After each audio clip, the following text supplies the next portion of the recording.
Morning student, स्वागत है आज की क्लास में आपका। आज का हमारा टॉपिक है अरबों के आक्रमण के समय भारत की राजनीतिक स्थिति।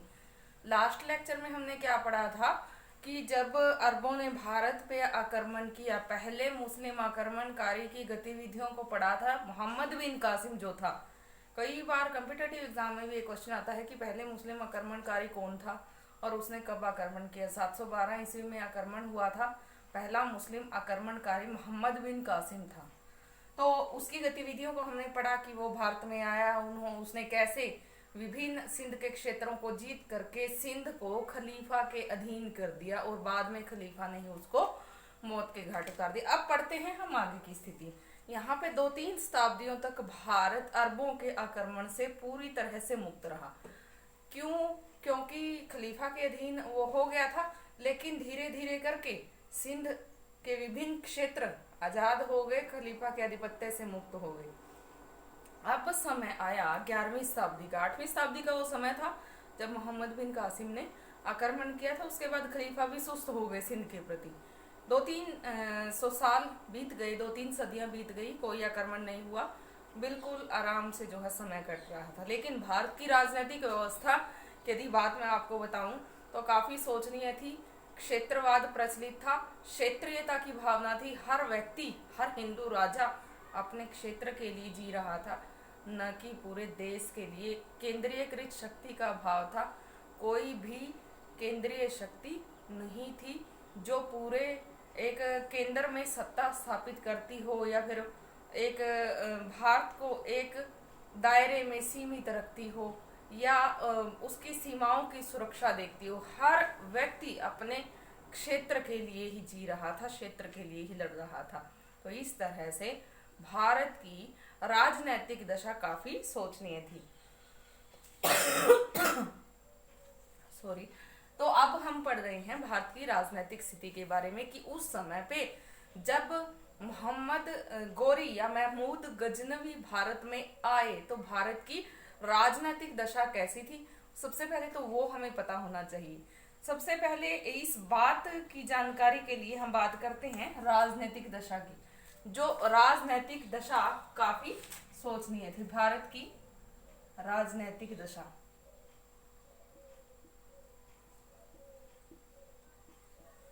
काफी शोचनीय स्थिति थी। राजनीतिक दृष्टि से क्षेत्रवाद की भावना प्रचलित थी। हर क्षेत्र का, हर छोटे छोटे क्षेत्र का अलग अलग व्यक्ति हिंदू राजा था, राजपूत राजा था। अलग अलग जगह पे अलग अलग वंश प्रचलित थे। तो इस प्रकार से हम कह सकते हैं कि क्षेत्रवाद की इस भावना ने धीरे धीरे करके अरबों को दोबारा से न्योता दिया भारत में आने का। ना तो उन्होंने अपनी सीमाओं की सुरक्षा देखी, न उन्होंने एकजुटता देखी। यदि बाहर से कोई बाहरी आक्रमणकारी ने आक्रमण करने की कोशिश भी की तो भी वो कभी एक नहीं हुए। उनमें राजनीतिक एकता का अभाव था। तो इस कारण से बिखरी हुई राजनीतिक स्थिति ने, राजनीतिक उथल पुथल ने विदेशियों को, अरबों को दोबारा से न्योता दिया भारत पे आक्रमण करने का। दूसरा, हम भारत की राजनीतिक स्थिति में बात करते हैं इस्लामी राज्य का आरंभिक स्वरूप। इस्लामी राज्य का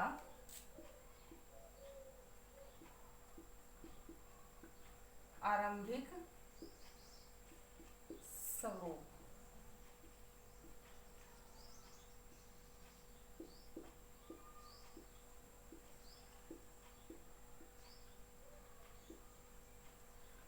तो ये इस्लामिक राज्य का शुरुआती स्वरूप हमने देखा कि पहले क्या था, अरब देश में या जो मलेच्छ लोग थे उनका कोई जो है धार्मिक आधार पे किसी प्रकार की भी पैठ नहीं जमी थी। तो यहाँ पे जब इस्लाम धर्म का उदय हुआ तो 100 साल ही लगे उसको एक अपने चरमोत्कर्ष तक पहुंचने में, और फिर 100 साल बाद ही ऐसी स्थिति पैदा हो गई, खलीफा का आधिपत्य शुरू हो गया वहां पे अरब देशों में, और वो पूरे विश्व को इस्लाम के दायरे में लाना चाहते थे। तो यहाँ पे इस्लामी राज्य का स्वरूप, शुरुआती जो स्वरूप था वो जो है सभी के सामने आ गया था। और यहाँ पे खलीफा के सामने सिंध को पेश करना हमारे सामने एक उदाहरण रहा भी है। तो यहाँ पे विदेशी आक्रमणों में विशेष रूप से इस्लामी आक्रमणों का काफी सहयोग रहा है, क्योंकि बहुत सारे लोगों ने जो अरब देशों जैसे ही थे उन देशों से संपर्क साधते थे, उन्होंने भारत की राजनीतिक दशा को देखा ही देखा, साथ में इतनी बड़ी बहुलक जनसंख्या को देखा और इस्लामी राज्य के स्वरूप को बढ़ावा देने के लिए जो संकुचित था उसको विस्तृत करने के लिए भारत पे आक्रमण करने की सोची। मतलब कि जो अरब लोग आए थे वो इस्लाम के प्रचार के लिए भारत में आए थे, भारतीय लोगों को इस्लामी बनाना चाहते थे, इस्लाम ग्रहण करवाना चाहते थे। अगला जो था उस राजनीतिक स्थिति में बात करते हैं हम कन्नौज की। कन्नौज की हम बात करें क्यों, हमने देखा गुर्जर प्रतिहार वंश को जब पढ़ा, त्रिपक्षीय संघर्ष हुआ, उसमें गुर्जर प्रतिहारों का, पालों का और राष्ट्रकूटों का। कन्नौज के लिए बार बार जो है त्रिपक्षीय संघर्ष हुआ, जिसमें कभी प्रतिहार जीत जाते, कभी पाल जीत जाते, कभी जो है ये राष्ट्रकूट जीत जाते। तो इस सब में कन्नौज का उस समय पे काफी सामरिक महत्व था, लेकिन धीरे धीरे करके कन्नौज का महत्व भी खत्म हो गया। कन्नौज का महत्व खत्म हो जाने से क्यों वो हुआ था, क्योंकि वहाँ जो है केंद्रीय राज्य के रूप में, एक सत्ता के रूप में वो अपना शासन व्यवस्था संचालित कर सकते थे, कोई भी उस समय का सत्ताधारी वंश। तो यहाँ पे उसका महत्व खत्म हो जाने से वहाँ की सैनिक शक्ति भी खत्म हो गई, वहाँ की केंद्रीय शक्ति भी खत्म हो गई। इस प्रकार से कन्नौज एक कमजोर सा क्षेत्र बन करके उभरा।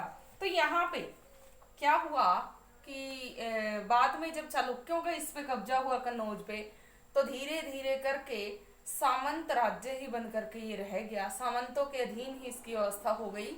सामंतवादी व्यवस्था के बारे में हमने पढ़ा है कि सामंत वो था जो एक भूमि के टुकड़े का मालिक था, उस भूमि के टुकड़े का मालिक रहते हुए उस भूमि का मालिकाना हक सामंत का था।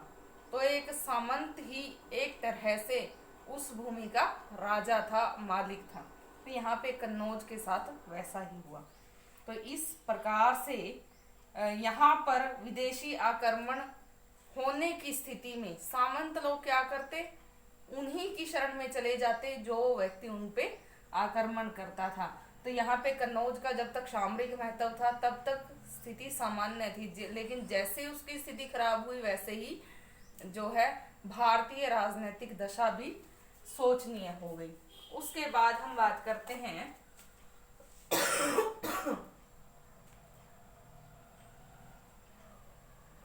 पाल वंश की। पाल वंश का पतन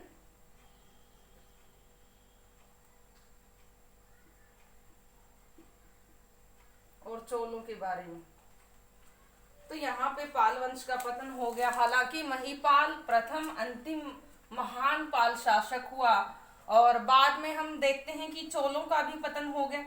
चोलों ने पालों की शक्ति को काफी कमजोर कर दिया था। इस सब से बाद में आने वाले जो वंश थे, यदि हम उनके बारे में अब अध्ययन करें, उनके बारे में बात करें, तो हमें ये पता चलेगा कि पाल वंश और चोल वंश का पतन होने के बाद जो छोटे मोटे राजपूत राज्य स्थापित हुए थे उनमें दम नहीं था। इसीलिए भारतीय राजनीति में ज्यादा उथल पुथल हुई या ज्यादा उस स्थिति में गिरावट आई कि विदेशी आक्रमणकारियों को यहाँ आने का न्योता मिला। अगली हम बात करते हैं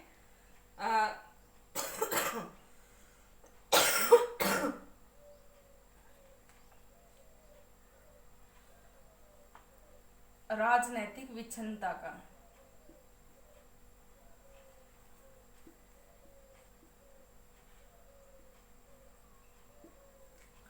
ये जो दौर था गुर्जर प्रतिहार, पाल, राष्ट्रकूट, चोलों की शक्ति खत्म होने के बाद, उनकी सत्ता खत्म होने के बाद जो एक युग शुरू हुआ था, ये इस्लामी जगत के पांव पसारने का युग था, धीरे धीरे करके उन्होंने अपने पांव पसारने शुरू किए और भारत देश की राजनीतिक दशा के बारे में उनको ज्ञात हो ही गया था कि यहाँ पे कोई केंद्रीयकृत शक्ति नहीं है जो इनको राजनीतिक एकता के सूत्र में बांधती हो या फिर अपनी सीमाओं की सुरक्षा देखती हो।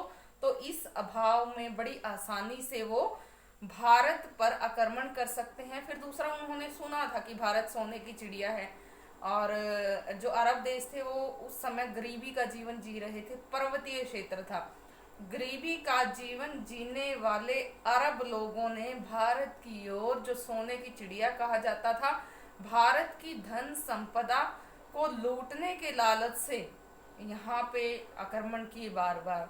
दूसरा, वो यहाँ पे भारत की हिंदू बहुलक जनता को, इतने बड़े देश की जनसंख्या को इस्लाम धर्म कबूलवाना चाहते थे। तीसरा, वो यहाँ की राजनीतिक एकता के बारे में जान चुके थे और यहाँ के क्षेत्रों पे कब्जा करके अपना साम्राज्य फैलाना चाहते थे। इन सब बातों के चलते आक्रमणकारियों ने भारत की ओर देखा, भारत पे आक्रमण करने के लिए।